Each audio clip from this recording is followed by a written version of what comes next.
Studio tour. You asked for it today on Mikey's Lab.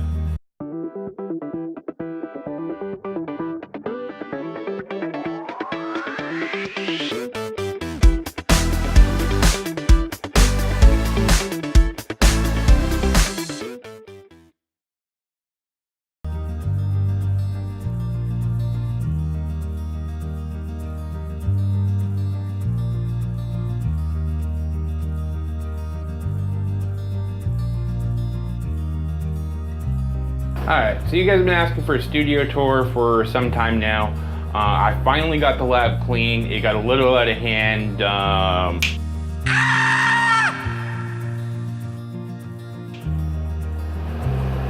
Yeah. So as you can see, everything got a little out of hand for us, and now I've spent the last almost month cleaning and reconstructing the lab. So let's take a look at what we have, and I'll show you how I work. It's just a standard, normal bedroom closet with a poster that reminds me of the day that I got to meet Adam Savage and Michael Stevens, which was an awesome show. Thankfully they came to Canada that time. Adam seems to have something against visiting Canada now. Alright, so we're gonna open the closet. This is almost entirely kind of a deep storage environment. Random parts that I know I'm not going to need very frequently. So I have several pieces in here. I have an old style typewriter that I was challenged to a while ago, and I haven't done it yet, but to turn into an actual keyboard. I have most of my FPV gear up here, including my goggles and several of my transmitters. Some RC car tires. I generally use them for robots, but they're definitely in there. As you can see, working out of a bedroom in an apartment, you have to use every cubic centimeter that you possibly can. Up here, we have the painter's drop cloths that I use for green screens. When I do those, I usually set the camera up here onto one of the many camera mounts that are located around the lab, along with my teleprompter. So if we continue across the storage section, first thing we come to here is an old school Heyco oscilloscope. This I picked up, I think I paid like $40 or $50 for it. But it is a very classic piece of maker goodness. Somebody had already assembled it, so I didn't have to. I'm looking hopefully at being able to get the clock kit to turn this into an analog clock. On top of that, we have Scout, which is the last race drone I ever flew. A couple of my followers I got through the FPV world, so they'll recognize Scout. Hanging from the ceiling, because again, in a second bedroom type of environment, you have to take advantage of every square centimeter you can find, is my 650 quadcopter, which was designed to be an aerial photography platform in desperate need of repair, Synapse. And another one that I never finished building, but we may get to that eventually. Up on the top shelf here, we have, that's propylene glycol and vegetable glycerin in the bottles here. This is what I use to make my own e-juice when I decide to. We do have a video on there, I'll link to that below. Beside that, we have electrical components and things that I'm working on right now. A lot of breadboard storage, part storage, breadboard wiring, LEDs, LED matrices, 7-segment LEDs there. The giant 7-segment LEDs, if you remember these from the previous video on how to drive those. My big breadboard is back there, and we've got some LiPo batteries. Below this, the next shelf down, what we have is the 3D printing area. So I've got my various printing beds, I've got my various PLAs. I have one roll of ABS, which is essentially useless for me. Beside that, we have a lot of the action cameras gear and a battery charger for the newer batteries for the lights. At this point, virtually everything in this lab / studio runs off of AC power, directly out of the wall, with the exception of this camera. It's the only one that I don't have wall power for. When you plug it in via USB, the way you're supposed to charge it, it doesn't operate as a camera. So I have 2 batteries that I swap in and out for this camera.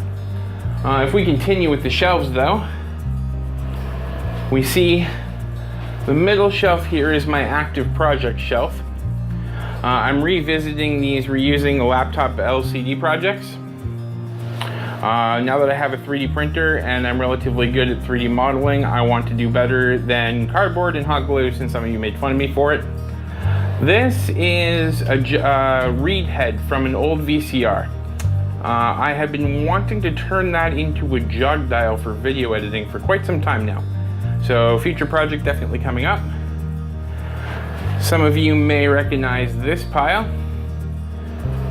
which is the 8x8x8 LED cube matrix, which I never did finish, but that's back on the list and it's something that I'm looking to do.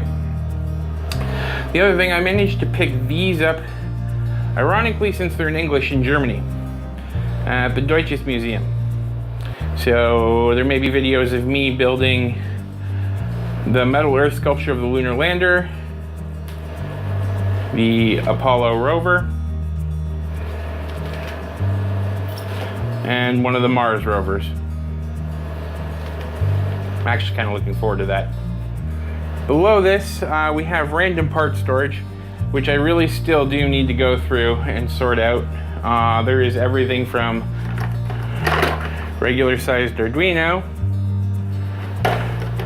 to EO wire, to breadboard wires, right, to capacitor kits. Hell, there's even a little quadcopter in here. Node MCUs. Basically any part that's coming to the lab that's tiny and I don't want to lose, I shove into this pile, and eventually I will lose it. Below that, we have our obligatory bucket of wire. Almost every type of wire you can imagine is in that bucket. We have some old PCs that I no longer use that I'm hoping to get rid of to somebody who can use them. I have a friend in the building who's probably going to be the recipient of those. From there, over here, we have my rapid tool storage. So the things that I use the most, I can grab them while I'm working. Right, you know, markers, the big piece of aluminum that I'm always writing on at the beginning of videos, some pencils, side cutters, wire strippers, dental tools, which I absolutely adore. These things are awesome for working with electronics, and the small bits and the hold things in places. And from here we have my 2 oscilloscopes behind this sanding block. I have one that's an 8-channel oscilloscope, 6 in the front, 2 in the back, and I have a single-channel oscilloscope.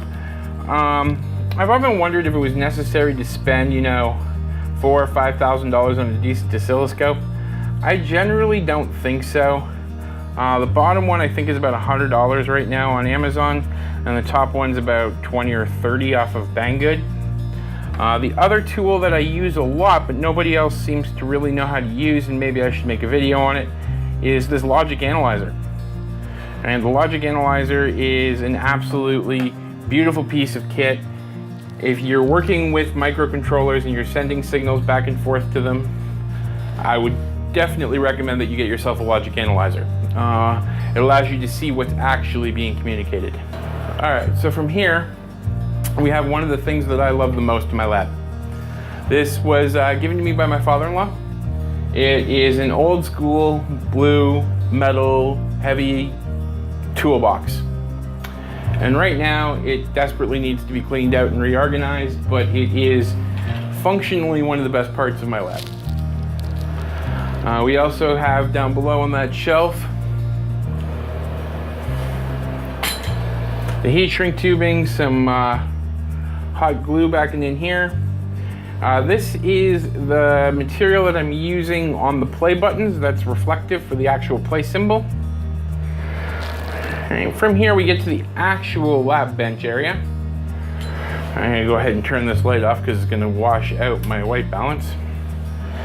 And we have one of my lights right here, which is just your standard LED 5600 Kelvin, but adjustable color and adjustable brightness light.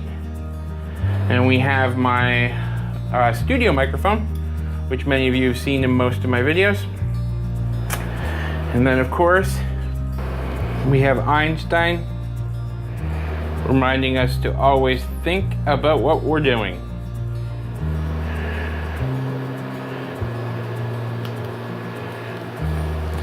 As many a YouTuber has said, the only way to learn electronics is to fail and fail often. But he makes me think about what I'm doing and figure out if I've made that mistake before. So coming off of the shelves, we'll put him back. Coming off of the shelves is this arm. A lot of people have asked me how I get the bench shots. So if we take a look at this arm itself, it is holding one SJ cam here, which I consider to be my tool cam. I will often put my multimeter right here, and then this will shoot the multimeter tool, or whatever other tool I'm trying to get video from.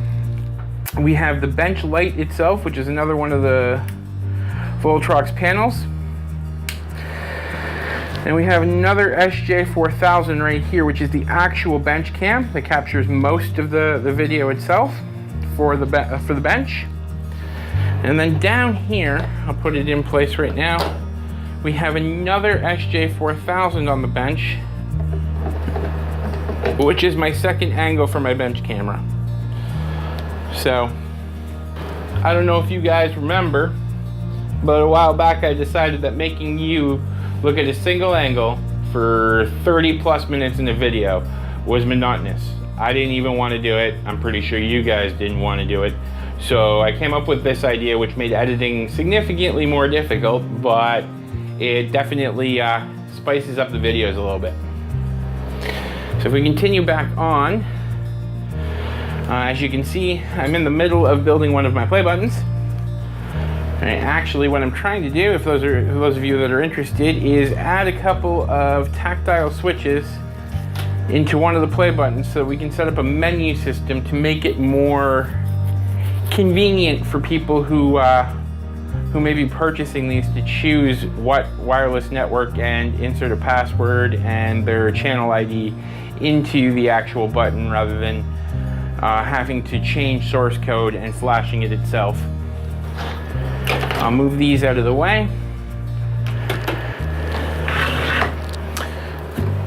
The next obvious tool that's in the order path here is my power supply,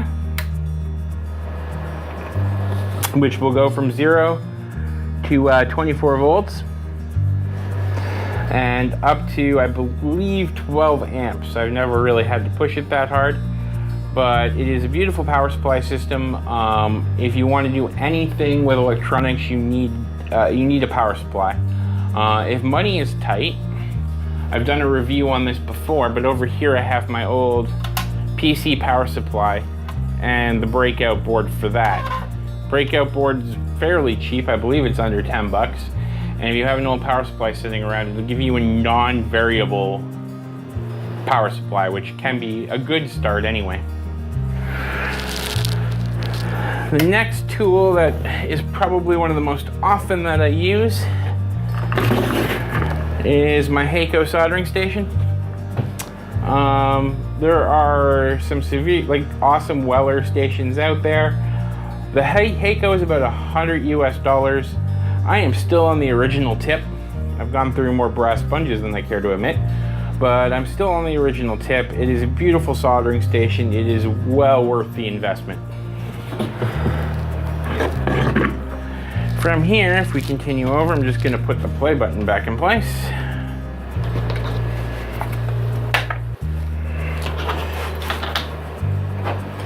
What we have is the handy dandy microscope that you've seen the microscope shots from. This basically is a $15 microscope from eBay. It maps as a USB camera. It's not the greatest thing in the world. It has obviously done the job for me. Behind here you can see the mount where this camera usually sits, as well as the UMC 2020 HD audio interface. Now, currently one channel goes to my studio microphone, which you may or may not be able to see right now. I don't know how the white balance is doing with this window. And the other channel goes to a lav mic. I recently started using the lav mic. The reason I'm using the lav mic is it's part of my way of dealing with the server rack that we'll be getting to in a couple of minutes. And the noise that the primary server, which functions as my security system, my firewall, my entertainment for the entire apartment. So it's very hard to turn off. It's part of my way of combating that. I find the lav mics work a lot better because they're a lot closer, and then using EQ settings out the other end makes it perfect. So we continue across. You see I'm in the middle of reading Adam Savage's book. Right, that has actually inspired a lot of video ideas. I have another one coming out very shortly. That's a maker talk based off of something they did. My magazines that I tend to read a fair bit. And there's my Vinci Catapult. And here is one of the best tools that I have used in the lab in a very long time. And that is the Creality Endor 3 3D printer. I paid less than $300 for this, and it has been nothing but phenomenal. From there, you see the 42-inch monitor and one of my other lights up there, the CR160 with the hack for wall power. I'll leave a link to that video in the description below too. 42-inch monitor connected to the primary PC down there, which if we take a look at the server rack itself, we have the bottom Dell Power Edge, which functions as a firewall. And then we have the top Dell Power Edge, which functions as my media gateway, my Symphony server for my security, and for the main desktop up here, as well as running my teleprompter as a secondary desktop. Right, there will eventually be, and by eventually, I mean probably fairly shortly, be another table over here. Right, and above that will be another 42-inch monitor, right, so that I can start doing dual screen editing, because right now all the editing I do is with my laptop sitting in the living room, which is, well, it's nice. It's a single screen, it's kind of a small screen. The laptop is incredibly powerful, so it's able to edit very smoothly, but I want a more professional editing environment. All right, and from here, we walk over to the other part, and the last piece of the lab is the lab coats. Unfortunately, the last time that I washed these, I put them in the dryer. All right, and lo and behold, the heat-sealed Canadian flags came off, so I'm gonna have to sew those back on. As many of you know, I'm very proud to be Canadian. So we come back around, and beside the closet, we have again more magazine storage. So I believe that about wraps up the studio tour. I did say this would be kind of a short one since, again, it's a second bedroom in a 2-bedroom apartment, guys. Not that fascinating. If you have any questions, by all means, comment down below. If you like this video, give it a thumbs up. If you haven't already, hit the subscribe button down below so you can catch more of my content. And I will see you next time.